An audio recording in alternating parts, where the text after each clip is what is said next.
foremost problem that have been talking about is actually that the problem lies in our thinking itself. And this is like a quite elusive thing because we would tend to forget that and think about other things, and then we get the same, as it were, a replication of the same problem. Meaning that we just end up what I call ripping reality again apart in opposites and then choosing one over the other. Recently, I was discussing with a group of colleagues of mine about leadership, and then I said that the leadership is actually is containing the power. The true leader is able to contain the paradox of being and people and task oriented, and not either task or people oriented. Anyway, after a long the talk, and then I thought that it was like abundantly clear. Then one of the colleagues said that they could more or less got it, and then they said, yeah, recently I was in a job interview, and I was asked whether I was a task or a people-oriented leader, person, and manager, and then they said that yes, I said I was people-oriented because by then I can get people to do the tasks, and that was exactly actually not understanding it because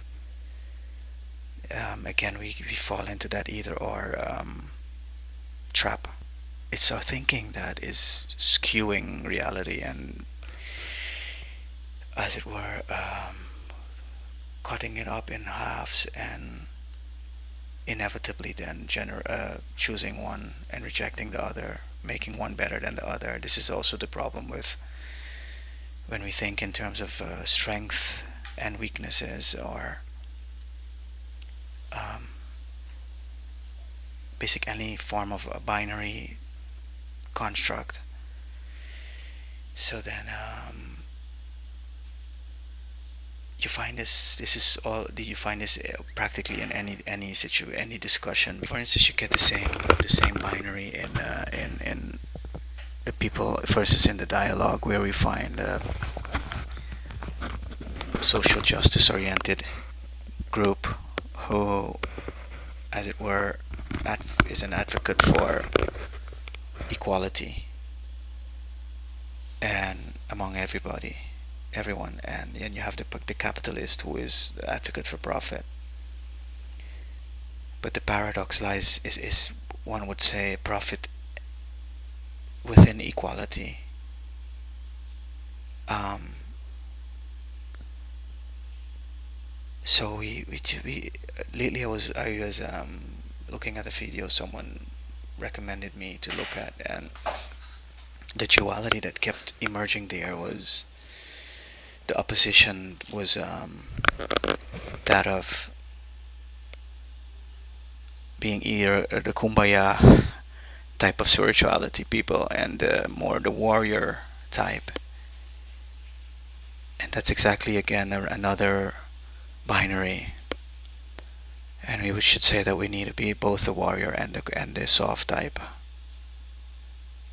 Soft strength in softness. Um, so this is the essence of the problem. The mind is constantly dissociating. You have the people that foster happiness and self-esteem and positivity, positive thinking, against the negative people or the negativity, and the point is that we need to integrate them. You see, so this is why also the whole concept of non-duality is quite a tricky one, because we need to actually reach non-duality, but by embracing the opposites. You see, that's a paradox, and the only truth is paradox. Um, so then we achieve that whole, which is a better word, is wholeness. We achieve the wholeness by uniting, and not by fighting anything. You see, you don't fight duality, as it were. Then you achieve wholeness by a marriage of the what I call the Rex and the Regina, which is the king and the queen, or the opposites. So I wanted to just shortly break down this process of the practice that I've been working on, technique that I was sharing, because it really boils down to when you work with your when you realize that what the way you are looking at the world is a part of you, meaning it actually means that you start to contain the opposition in you as yours. So whatever is emerging in you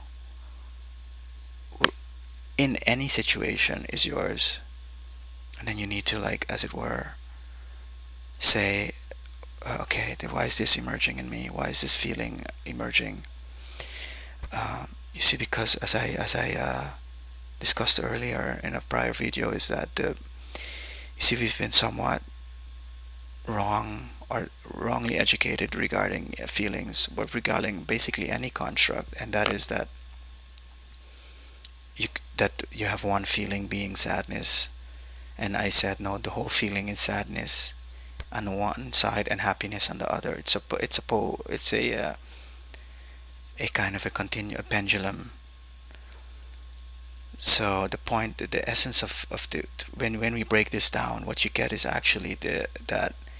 So we're like operating at the center of that pendulum, and the moment we shoot out to one pole, for instance, the moment we start to become too much, for instance, the warrior, immediately the kumbaya, or let's call it the softer side, will emerge in in parallel with that side. So for instance, if someone is doing something to someone that is somewhat abusive, immediately there's a side that's going to emerge with that abusive side, which is the opposite, which will be like telling this person in themselves that this is wrong, like a kind of an saying, accusing her or him that you shouldn't abuse others. You see, that's the way it happens. But then we immediately, the person that is doing that would of course not want to be confronted with that in themselves. So then so we immediately dissociate that other side or opposite that is emerging, and then you get that someone will accuse another of accusing them of them being abusive, while it's their own feelings and their own this other side that is emerging to do that. You see, so this is the problem. The problem is that the moment we move to one pole, we activate the other in us. So I work with a lot of people that are depressed, come in to see me for depression, and the truth of it is that there would be no depression if there would be no opposite to that. So wanting to be either happy or perfect or great, invincible, or whatever. So the two are always emerging together, and this is why the modern paradigm is sorely lacking when it comes to these problems in terms of help and assistance to for these issues. So we need to change our way of looking at things. We need to see paradox. We need to see that wherever we need to be very aware that there will always be an opposite emerging if I am going off beat. And that's just a sign that I am going off beat. And the idea is to sit and contain what is coming up in us as ours, and not turn them into, as it were, projections, which we then call perceptions, but they're our percepts, our thoughts, feelings, emotions. So then the simple meditative practice is to go back to realizing that what I'm seeing in the other, feeling about the other, is mine, and then I contain that. And if I feel the other is a bit rejecting me or accusing me or See, then I break this the dissociation, and then I break the spell. Then I am released from the possession of either the one pole or the other, which I call the anima and the animus.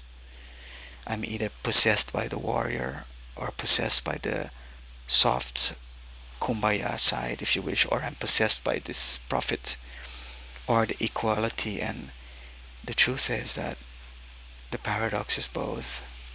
It's an equality, but also individuality, own feelings.